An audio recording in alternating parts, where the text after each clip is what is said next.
Hi guys, my name is Sam and welcome back to our YouTube channel. और आज की इस video में हम बात करने जा रहे हैं एक बहुत इंपॉर्टेंट टॉपिक के बारे में।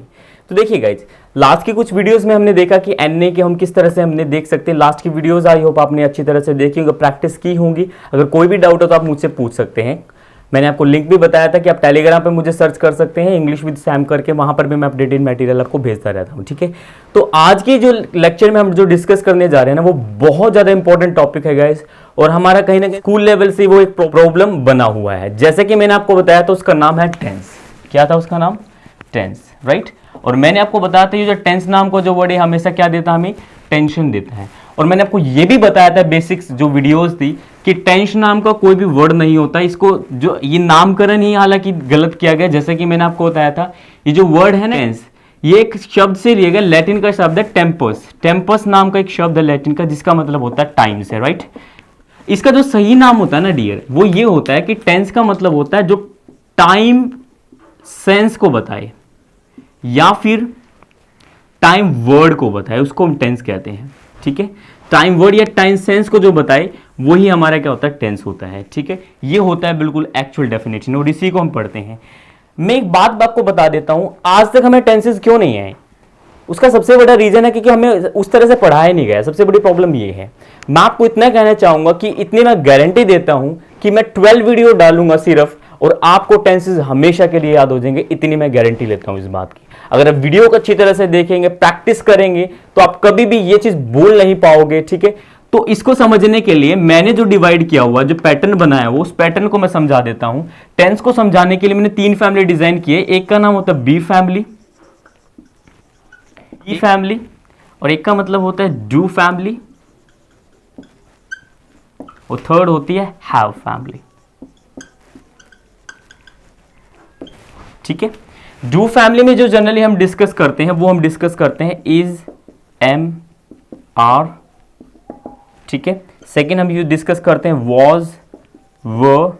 ये प्रेजेंट में यूज किया जाता है, ये पास्ट में यूज किया जाता है, राइट। इसी तरह से हम डिस्कस करते हैं इसमें विल बी, विल बी। ठीक है, और ये जितने भी होते हैं सभी के सभी हम क्या यूज करते हैं, एक्शन के साथ यूज कर लेते हैं। ठीक है, ठीक उसी तरह से अगर डू फैमिली को देखें तो डू हमें डूडर्स को हम डिस्कस करते हैं, डूडर्स। और सेकंड हम डिस्कस करते हैं इसमें डिड। थर्ड जो हम इसमें डिस्कस करते हैं वो होता है विल। ये होती है हमारी डू फैमिली। हैव फैमिली की अगर मैं बात करूं तो हैव फैमिली में हैज और हैव हम डिस्कस करते हैं।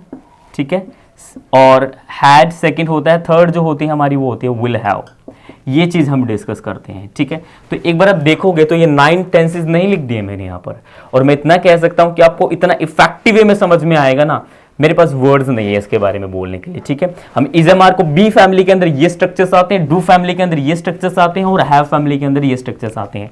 तो आपको पता है ये कौन सा टेंस है, प्रेजेंट कॉन्टिन्यूस ये कौन सा है, पास्ट कॉन्टिन्यूस ये कौन सा है, फ्यूचर कॉन्टिन्यूस ये, present indefinite, past indefinite, future indefinite, present perfect, past perfect और फ्यूचर परफेक्ट। ये सभी टेंसेस तो लिखे हुए हैं यहाँ पर, बट ये पैटर्न इस तरह से बना दिया गया। आज जो हम डिस्कस करेंगे वो सबसे पहले हम डिस्कस करेंगे बी फैमिली को। ठीक है, बी फैमिली को हम डिस्कस करेंगे, और यूनिक पैटर्न के साथ, जिंदगी में ना भूलने वाला पैटर्न। लाइफ में कभी इस पैटर्न को नहीं भूलोगे, इतना मैं आपको कह देता हूं। इसी वीडियो में प्रैक्टिस भी करेंगे इस पैटर्न की, और पूरा जो भी सारी चीजें होंगी मैं आपको दूंगा, कंटेंट एक्शन भी दूंगा मैं आपको। तो आज जो हम डिस्कस करने जा रहे हैं वो डिस्कस करने जा रहे हैं is am are with actions. अभी तक हमने डिस्कस किया था कि नॉन एक्शंस के साथ किस तरह से यूज कर सकते हैं, that means without verb is am are का यूज किस तरह से किया जाता है। आज की जो वीडियोस में हम डिस्कस करेंगे वो देखेंगे कि इस इज एम आर को हम एक्शन के साथ किस तरह से यूज कर सकते हैं, एक्शन के साथ किस तरह से लिख सकते हैं हम इसको।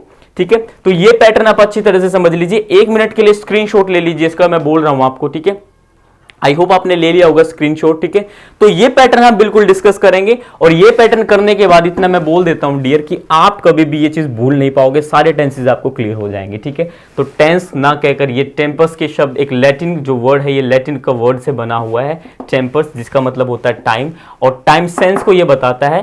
ठीक है, या टाइम वर्ड को बताता है, क्योंकि टाइम के बारे में कहीं ना कहीं हम बात करते हैं कि ये कॉन्टिन्यूटी का टाइम है, ये परफेक्शन को दिखा रहा है। ठीक है, तो ये इंडेफिनिटी को दिखा रहा है। ये सारी चीजें कहीं ना कहीं इसमें होती हैं। तो बिल्कुल बने रहिए, मैं आपको बोल रहा हूं। लास्ट में आपको प्रैक्टिस भी हम करेंगे, क्योंकि स्पीकिंग में जो सबसे इंपॉर्टेंट होता है वो प्रैक्टिस, प्रैक्टिस एंड प्रैक्टिस। अगर बोलना चाहते हो तो प्रैक्टिस सबसे इंपॉर्टेंट है, क्योंकि हो सकता है कि आपको सारे टॉपिक आते हो, बट फिर भी कहीं ना कहीं आपको प्रैक्टिस नहीं हो पाती है। ठीक है, चलिए टॉपिक पे चलते हैं और बात करते हैं। सो गाइस देखिए, सबसे पहले मैं आपको ये बताना चाहूंगा कि आज जो हम डिस्कस कर रहे हैं ना, वो डिस्कस कर रहे हैं प्रेजेंट में हम डिस्कस कर रहे हैं is am are with actions. जैसा कि मैंने आपको बताया था, ये जो इज एम आर होता है ये हेल्पिंग वर्ब भी होता है और ये मेन वर्ब भी होता है। अब ये चीज़ कैसे पता चले हमें, हेल्पिंग वर्ब और मेन वर्ब का? अगर इनके बाद कोई वर्ब आई हुई है तो ये किसका काम करते हैं, ये किसका काम करते हैं, हेल्पिंग वर्ब का काम करते हैं। बट अगर इनके बाद कोई भी वर्ब ना आई हो तो वहाँ पर ये किसका काम करते हैं, ये मेन वर्ब का काम करते हैं, राइट। ठीक उसी तरह से अगर मैं बात करूं यहाँ पर, आज हम जो डिस्कस कर रहे हैं ना, वो डिस्कस करेंगे विद एक्शंस। अब आप पूछोगे कि एक्शंस क्या होता है। देखो, मैंने आपको बताया था कि ट्रेडिशनल इंग्लिश में वर्ब और ऑब्जेक्ट कहते थे, बट आज के टाइम में मॉडर्न इंग्लिश में है ना, इन चीज़ों को दोनों को क्या बना दिया गया है, वर्ब और ऑब्जेक्ट को क्या बना दिया गया है, एक्शन बना दिया गया है।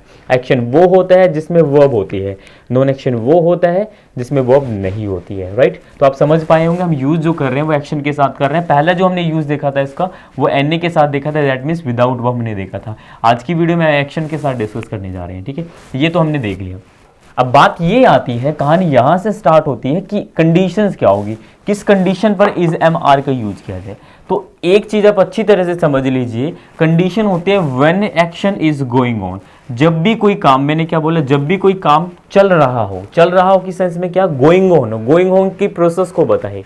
कहने का मतलब जो भी काम प्रेजेंट में कॉन्टिन्यूटी को रिप्रेजेंट करे, कॉन्टिन्यू हो, प्रोग्रेस पे हो, तो वहां पर हम किसका यूज करते हैं, हम इज एम आर का यूज कर लेते हैं रिप्रेजेंट करने के लिए। और इसी को आप प्रेजेंट कॉन्टिन्यूस टेंस के नाम से भी जाने जाते हैं। बट जैसा कि मैंने आपको बताया था कि हम फैमिली को डिस्कस कर रहे हैं, हम बी फैमिली को डिस्कस करें। 3 फैमिली मैंने बताया आपको, डू फैमिली, बी फैमिली और हैव फैमिली, वो मैं पहले बता चुका हूं। तो हम बी फैमिली का पहला स्ट्रक्चर्स को डिस्कस कर रहे हैं, राइट। तो जो भी कोई काम अगर कॉन्टिन्यू होगा, चल रहा होगा, उसको बताने के लिए हम किसका यूज करेंगे, इज एम आर का यूज कर लेंगे, ठीक है। अब बात करते हैं कि हिंदी में आइडेंटिफिकेशन क्या होगी। आइडेंटिफिकेशन का मतलब होता है पहचान। कहने का मतलब हमें कैसे पता चले कि इज एम आर को हिंदी में किस तरह से यूज किया जाता है। तो इस तरह से कोडिंग होती है, कुछ इस तरह से कोडिंग होती है, रहा है, रहे हैं, रही है। जितने भी सेंटेंस हिंदी में आप बोलते हो जिसकी एंडिंग पर रहा है, रहे हैं, आ रहा है, वहां पर वो सेंटेंस हम इज एम आर से बनाएंगे। जैसे मैं पढ़ा रहा हूं, मैं लिख रहा हूं, आप वीडियो देख रहे हैं, मैं सोच रहा हूं, ठीक है, मैं तुमसे बात कर रहा हूं, मैं तुम्हें पढ़ा रहा हूं। तो जितने भी सेंटेंस मैंने बोला है, इन सभी की एंडिंग रहा है, रहे है, रही से हुई है। तो जब भी इस कोडिंग से कोई एंडिंग होती है तो वो सारे सेंटेंसेस इंग्लिश में बनाए जाते हैं इज एम आर से, ठीक है। और जैसा कि मैंने आपको बताया कि ये जो आइडेंटिफिकेशन है ये 50% तक ही वर्क करती है। दैट मीन्स ये हमारी हेल्पफुल नहीं होती, इफेक्टिव नहीं होती है, सिर्फ और सिर्फ बेसिक लर्नरों के लिए हेल्पफुल हो सकती है, जिनको इंग्लिश बिल्कुल नहीं आता। नहीं तो मैं सबसे ज़्यादा फोकस करता हूँ कि आप हमेशा किस पे फोकस कीजिए, आप हमेशा कंडीशन पे फोकस कीजिए, ठीक है। कंडीशन सबसे बेस्ट होती है, ये चीज़ आपको समझ में आ गई। अब क्वेश्चन ये बनता है कि ये इज एम आर किस किस सब्जेक्ट के साथ यूज की जाए, ठीक है। तो हम देखेंगे यूज ऑफ, देखो इज हेल्पिंग वर्ब का यूज हमेशा किसके साथ किया जाता है, ही, शी, इट या any singular name. Any singular name का मतलब होता है एक पर्सन के साथ, ठीक है। आपको पता आई के साथ ऑलवेज एम का यूज कर लेते हैं, राइट। और यू, दे, वी और एनी प्लूरल नेम के साथ हम किसका यूज कर लेते हैं, हम वी का यूज कर लेते हैं। ये भी चीज आपको क्लियर हो गई होगी, ठीक है। तो इस तरह का कुछ हम पैटर्न यूज करते हैं, ये चीज आपको समझ में आ गई होगी। अब जो भी हम स्ट्रक्चर्स बनाएंगे उसी के हिसाब से, जो सब्जेक्ट होगा उसी के हिसाब से हम क्या यूज कर लेंगे, यहाँ से हम हेल्पिंग वर्ब को यूज कर लेंगे, ठीक है। तो आगे मैं स्ट्रक्चर्स पे ले चलता हूँ, आपको स्ट्रक्चर्स में सारी चीजें अच्छी तरह से बता देता हूँ किस तरह से इसका यूज किया जाता है। सो गाइस देखिए, यहाँ पर मैंने मास्टर स्ट्रक्चर को डिज़ाइन कर दिया गया और इसी से हम सभी स्ट्रक्चर्स को बना सकते हैं। देखिए, जैसा कि मैंने आपको बताया कि यहाँ पर हम कोई भी सब्जेक्ट रखेंगे, जो सब्जेक्ट हम यहाँ पर रखेंगे उसी के हिसाब से हम हेल्पिंग को पिक कर लेंगे। सपोज कर लीजिए मैंने यहाँ पर यू सब्जेक्ट रखा, राइट, मैंने यहाँ पर यू रख दिया। तो यू के साथ देखिए इनमें से क्या आता है, कौन सी हेल्पिंग वर्ब आती है। तो आपने बोला कि आर आता है, तो यहाँ से हम पिक करेंगे आर यू, एक्शन की फर्स्ट फॉर्म के साथ आईएनजी। अब ये AC 1+ में आईएनजी क्या लिखा है, तो एक बात ये चीज समझ लो, एक्शन को शॉर्ट में क्या लिखा जाता है डियर, एक्शन को शॉर्ट में लिखा जाता है AC, ठीक है। और AC के साथ जो 1 लगा हुआ ना, इसका मतलब होता है वर्ब की फर्स्ट फॉर्म, ठीक है। और यहाँ पर AC2 होता तो क्या हो जाता है, वर्ब की सेकंड फॉर्म, राइट। और AC3 होता तो यहाँ पर क्या हो जाता है, वर्ब की थर्ड फॉर्म, राइट। इस तरह से हम इसको यूज कर लेते हैं। और प्लस में मैंने आईएनजी किया, तो कहने का मतलब क्या, वर्ब की फर्स्ट फॉर्म के साथ आईएनजी होता है। अगर आप एक्शन और नॉन एक्शन के बारे में नहीं जानते हैं तो आप, मैंने थर्ड वीडियो बना रखी है एक्शन नॉन एक्शन को, वहां से आप अच्छी तरह से समझ लीजिए, पूरा पैटर्न आपको अच्छी तरह से समझ में आएगा। मेरी वीडियो उसी स्टूडेंट को समझ में आएगी जो बिल्कुल मेरे साथ बना हुआ है स्टार्टिंग से, ठीक है। तो यहाँ पर हमने यू सब्जेक्ट को रखा, तो इनमें से हेल्पिंग को हमने पिक कर ली यू, ठीक है। इसी तरह से अगर मैं यहाँ पर आई रखता हूँ, राइट, तो आई के साथ एम आता है, यहाँ से हम कंसिडर कर लेंगे। ठीक उसी तरह से यहाँ पर अगर मैं दे रखता हूँ, दे के साथ देखिए उस टेबल में जाकर क्या आता है, आपने बोला आर आता है, तो यहाँ पर आर से पिक कर लेंगे। इन सभी का स्ट्रक्चर्स हम इस स्ट्रक्चर से बना सकते हैं। ये एक इसको मास्टर स्ट्रक्चर्स कहा जाता है, जिससे हम डिजाइन कर सकते हैं, ठीक है। अब देखिए, मैंने आपको बताया था कि अगर हमें क्वेश्चंस करना हो तो हम क्वेश्चन इस तरह से करते हैं, और मैंने आपको पहले भी रिपीट किया था, क्वेश्चंस का आंसर हमेशा दो ही फॉर्मेट में हो सकता है, या तो वो पॉजिटिव होगा या फिर वो नेगेटिव होगा। अगर क्वेश्चन पूछा गया है किसी ने भी, तो उसका जो रिप्लाई होता है वो हमेशा क्या होता है, दो ही होते हैं, या तो वो पॉजिटिव होगा या फिर वो नेगेटिव होगा, ठीक है। अगर मैं आपसे पूछ रहा हूं, are you going to school, are you watching TV, are you learning English, are you talking to me, are you watching videos, are you teaching English, ठीक है। अब मेरे को रिप्लाई करना है, तो मैं बोलूंगा I am watching English, I am learning English, I am going to school, I am going to market, I am taking food। आप इस तरह से रिप्लाई कर सकते हैं। मैंने बोला they are not playing, they are not playing, they are not going, they are not coming। तो इस तरह से हम यूज कर सकते हैं, पैटर्न को समझ सकते हैं। जितना आगे मैं आपको सारी स्लाइड दूंगा, प्रैक्टिस करेंगे इसको, बिल्कुल आप बेचिंत हो जाइए इसके लिए, आगे प्रैक्टिस करेंगे तो चीजें समझ में आएंगी। तो देखिए, एक हमने किया था कि हम इसका रिप्लाई कैसे कर सकते हैं। अब सपोज कर लीजिए क्वेश्चंस ये है, पॉजिटिव ये है और नेगेटिव ये है, राइट। मैंने आपको रिप्लाई देना बताया था, इंग्लिश में रिप्लाई किस तरह से दिया जाता है। अगर मैं आपसे क्वेश्चंस करूं कि क्या आप स्कूल जा रहे हो, तो आपका रिप्लाई हमेशा यही रहता है, हाँ जा रहा हूं, हाँ जा रहा हूं, इतना ही बोलते हैं हम, राइट। तो उसको भी इंग्लिश में हम किस तरह से कह सकते हैं। अगर पूछा गया आपसे are you going to school, right, मैंने इस तरह से क्वेश्चंस किया, रिप्लाई हमेशा क्या होगा इसका, आप बोलोगे यस आई एम, आप ऐसा बोल सकते हैं, या फिर नेगेटिव में बोल सकते हैं नो आई एम नॉट, आप ऐसा भी कह सकते हैं, ठीक है। तो ये होता है शॉर्ट रिप्लाई। इस फॉर्मेट से हम जनरली यूज कर लेते हैं, ये फॉर्मेट हम यूज करते हैं, ठीक है। जब भी हम आंसर करते हैं किसी को भी, ठीक है, आंसर होता है, तो वहां पर हम ये फॉर्मेट यूज करते हैं। अगर आपसे पूछा गया are you watching videos, yes I am, are you playing cricket, yes I am, are you listening to music, yes I am, आप इस तरह से यूज कर सकते हैं, ठीक है। तो आपका जो आंसर रहता है ना डियर, वो जो आंसर होता है वो हमेशा शॉर्ट में रहेगा। अगर किसी ने क्वेश्चन पूछा तो वो क्वेश्चंस का जो आंसर होगा वो शॉर्ट में रहेगा, ये बात आप अच्छी तरह से समझ लीजिए। तो इस तरह से इन सभी सब्जेक्ट से आप यहां से इससे स्ट्रक्चर बना सकते हो। जो सब्जेक्ट यहां पर पुट करोगे उसी के हिसाब से हेल्पिंग को पिक करोगे यहां से, और प्रैक्टिस करोगे जितना हो सकता है बोलने का। आंसर मैंने आपको बता दिया। अगर सपोज करो ही से क्वेश्चन पूछा गया है, ही से क्वेश्चन कैसे, जैसे मैंने बोला इज ही, मैंने बोला इज ही राइटिंग, तो आप बोलोगे यस ही इज, और नेगेटिव में बोलूंगा तो मैं बोलूंगा नो ही इज नॉट। इस तरह से मैं कह सकता हूं। तो ये फॉर्मेट से हम डिजाइन कर सकते हैं। आगे मैं आपको स्ट्रक्चर बता देता हूं कि क्या क्या स्ट्रक्चर्स हम यूज करेंगे। प्रैक्टिस कर लेते हैं, प्रैक्टिस सबसे इंपॉर्टेंट होती है स्पीकिंग में, ठीक है। और आगे स्लाइड भी दूंगा एक्शंस की, जो आप घर पे प्रैक्टिस कर सकते हैं। टू बी ऑनेस्ट आपको प्रैक्टिस करनी है। चलिए स्ट्रक्चर देख लेते हैं। सो गाइस देखिए, यहाँ पर मैंने सभी स्ट्रक्चर्स लिख दिए हैं, सभी स्ट्रक्चर्स डिजाइन कर दिए हर एक सब्जेक्ट का। यहाँ पर क्वेश्चनिंग के स्ट्रक्चर्स हैं, और यहाँ पर पॉजिटिव के स्ट्रक्चर्स, और यहाँ पर नेगेटिव के स्ट्रक्चर्स मैंने लिख दिए हैं, राइट, रिप्रेजेंट कर दिए हैं। अब देखो प्रैक्टिस किस तरह से करनी है, बिल्कुल जैसे हमने एनए में प्रैक्टिस की थी बिल्कुल वैसे प्रैक्टिस करनी है। आर यूज का मतलब होता है क्या तुम। जब हम किसी सेकंड पर्सन से क्वेश्चन करते हैं तो ये फॉर्मेट यूज किया जाता है। जैसे मैंने बोला आर यू प्लेइंग, तो यहां पर हम बोलेंगे प्लेइंग। मैंने बोला AC1 लिखा हुआ यहां पर, और AC1 का मतलब मैंने आपको बताया था, एक्शन को शॉर्ट में क्या लिख देते हैं, AC लिख देते हैं, राइट। और इस 1 का मतलब क्या होता है, वर्ब की फर्स्ट फॉर्म के साथ हमें ING लगाना है। ये पूरा फॉर्मेट ऐसे है, AC1 करके और आपको ING लगाना है, राइट। बी फैमिली को डिस्कस कर रहे हैं। तो जैसे मैंने बोला आर यू प्लेइंग, तो आप किसी सेकंड पर्सन से क्वेश्चंस कर रहे हो, रिप्लाई क्या होगा, यस आई एम प्लेइंग। या तो ऐसे बोल सकते हैं, या फिर जैसे कि मैंने आपको बताया था शॉर्ट रिप्लाई भी कर सकते हैं, ठीक है। हम बोल सकते हैं यस आई एम, आप ऐसे भी कह सकते हैं। इसी तरह से मैंने बोला आर यू गोइंग, क्या तुम जा रहे हो, तो आप बोल सकते हैं यस आई एम गोइंग। और नहीं जा रहे हो तो क्या बोलोगे, no I am not going, ठीक है। जैसा मैंने बोला आर यू स्टडिंग, क्या तुम पढ़ रहे हो, यस आई एम स्टडिंग। नहीं पढ़ रहा हूं तो बोलूंगा no I am not studying. इसी तरह से मैंने बोला are you writing, yes I am writing, नहीं बोला तो क्या बोलूंगा, no I am not writing. मैंने बोला आर यू स्लीपिंग, क्या तुम सो रहे हो, यस आई एम स्लीपिंग, नहीं सो रहा हूं मैं, no I am not sleeping.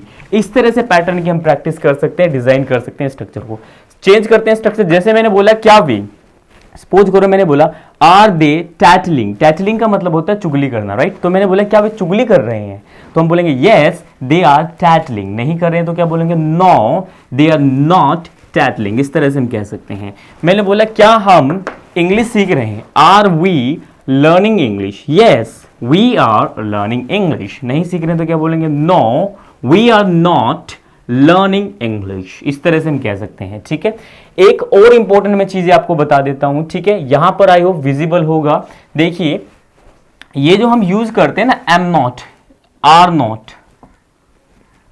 ठीक है, इसके कंस्ट्रक्शन को आंट कहा जाता है, आंट। एम नॉट के कंस्ट्रक्शन को भी आंट ही कहा जाता है, राइट। और इज नॉट के कंस्ट्रक्शंस को क्या कहा जाता है, इजंट कहा जाता है। शॉर्ट में हम इनको इस तरह से यूज कर देते हैं, ठीक है। आर नॉट को आंट, एम नॉट को भी आंट और इज नॉट को भी इजंट कहा दिया जाता है। एमेंट मत बोल देना, ये आंट ही होते हैं, इन दोनों का सेम होता है कंट्रैक्टेड फॉर्म, इनफॉर्मल स्टाइल, ठीक है। और हालांकि मैं आपको एक एडवांस लेवल पे बताऊं, इनको एंट भी कह दिया जाता है, ठीक है। फॉर्दर इस तरह से भी यूज कर लेते हैं, वो सारे इनफॉर्मल स्टाइल हैं, वो मैं आपको पूरी लिस्ट दूंगा जहां पर हम यूज करेंगे, right.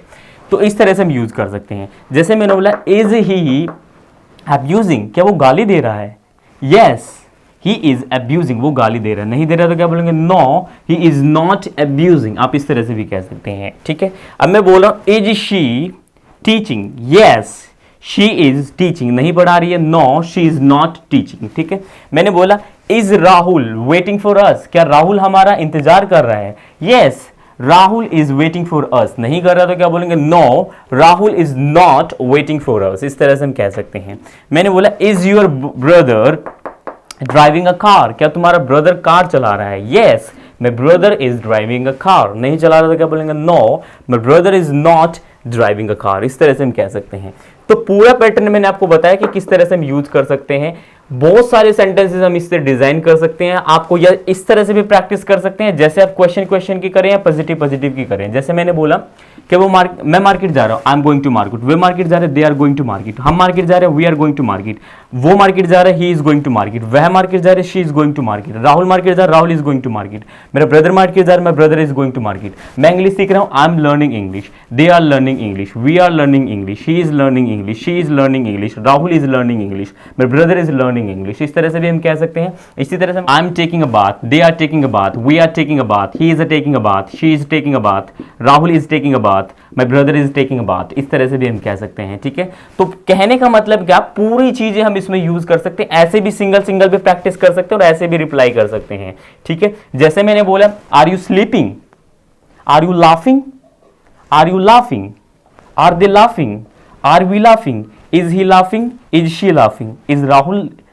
Rahul laughing, is your brother laughing, are you sleeping, are they sleeping, are we sleeping, is he sleeping, is she sleeping, is Rahul sleeping, is your brother is sleeping. ऐसे हम यूज कर सकते हैं।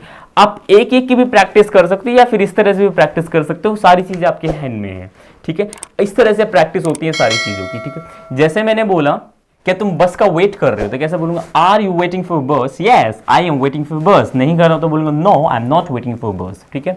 Are you taking tea, yes I am taking tea, I am not taking tea. हमारा generally हम जो word use करते हैं, झाड़ू के लिए हम यूज कर लेते हैं स्वीप वर्ड का यूज, ठीक है। हालांकि देखो मैं एक चीज आपको यहाँ पर बता देता हूँ, ये जो वर्ड हम यूज कर रहे हैं ना, ये हम, क्योंकि हमारा जो बिजनेस का जो स्टाइल होता है, लैंग्वेज हम यूज करते हैं, हम ऐसे एरिया में रहते हैं जहां पर हम इन वर्ड्स को यूज ही नहीं कर पाते, ठीक है।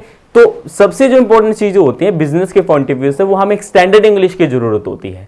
बट मैं यहां पर आपको स्टैंडर्ड इंग्लिश तो नहीं करा सकता, ठीक है, क्योंकि बेसिक्स लर्नर है, एक बार बेस बन जाए, इसलिए छोटी छोटी बच्चों वाली चीजें मैं आपके साथ डिस्कस कर रहा हूं, ठीक है।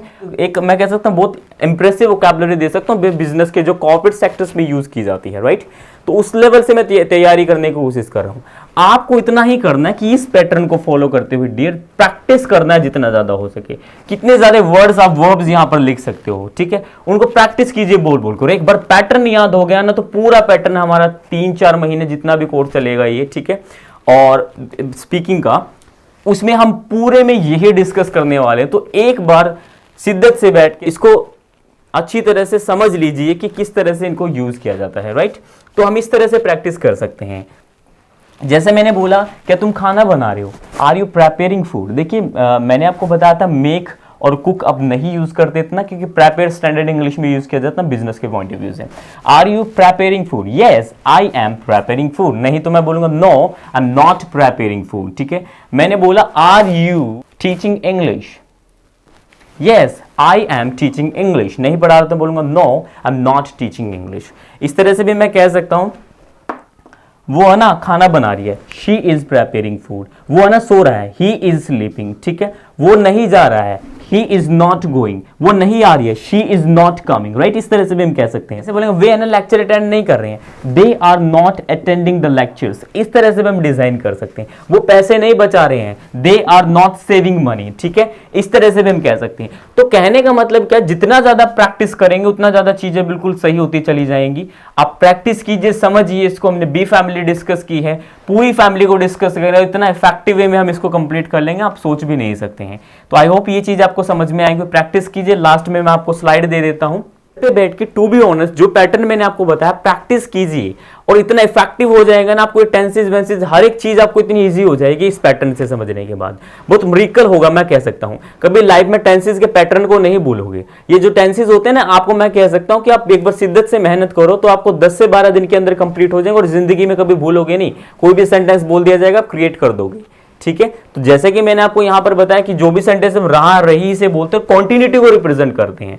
देखो रहा रही तो कुछ होता नहीं है इंग्लिश में, क्योंकि इंग्लिश इस तरह से तो नहीं बनी है जैसा कि, और तो कॉन्टिन्यूटी की जो चीजें होती है उसमें ऑटोमेटिकली हमारी जो टोन होती है, जो हमारा जो कोडिंग होती है वो मैच करती है रहा है रही से, तो वो एक अलग बात है। तो इज एम आर का यूज हम कहां पर करते हैं, जब कोई काम कंटिन्यू हो, जब कोई काम प्रोग्रेस पे हो, चल रहा हो, और वो हमें बताना, तो हम इज एम आर की हेल्प लेते हैं उसको बताने के लिए, ठीक है। तो आगे मैं स्लाइड दे देता हूं आपको। अगर वीडियो अच्छा लगा है तो वीडियो को लाइक एंड शेयर जरूर कर दीजिए और ज्यादा से ज्यादा इस वीडियो को शेयर कर दीजिए और प्रैक्टिस बिल्कुल करते रहे। मैंने आपको पहले भी बताया था, ठीक है, प्रैक्टिस को बिल्कुल ना छोड़े। टेलीग्राम लिंक मैंने आपको बता दिया था कि इंग्लिश विद सैम सर करके आप टेलीग्राम पे सर्च कीजिए, वहां पर मैं अपडेटेड मटेरियल आपको देता रहता हूं, ठीक है। तो आज के लिए इतना ही, मिलते हैं नेक्स्ट वीडियो में। Till then take care, bye bye dear.